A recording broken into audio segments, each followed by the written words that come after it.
राज्यात गुटखा व सुगंधित तंबाखूजन्य पदार्थांच्या विक्रीवर बंदी असतानाही सोलापूर शहरालगतच्या चिंचोळी एमआयडीसी परिसरात अनेक ठिकाणी खुलेआम गुटखा विक्री सुरू असल्याचे चित्र दिसून येत आहे।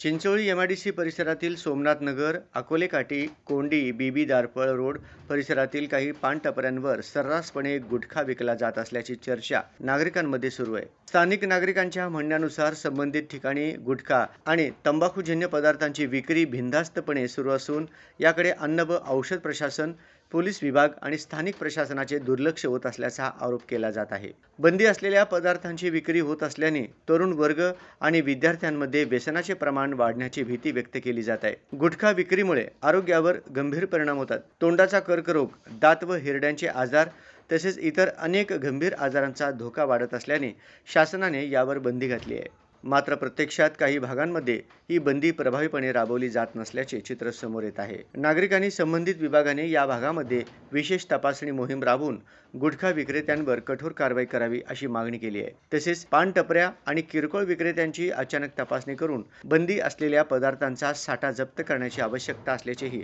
नागरिकांचे म्हणणे आहे। दरम्यान प्रशासनाने या प्रकरणाची दखल घेऊन एमआयडीसी परिसरासह मोठ्या सोमनाथ नगर, अकोले काठी आणि कोंडी, बीबी दारपळ रोड परिसरात विशेष तपासणी मोहीम राबवणार का याकडे सर्वांचे लक्ष लागले आहे।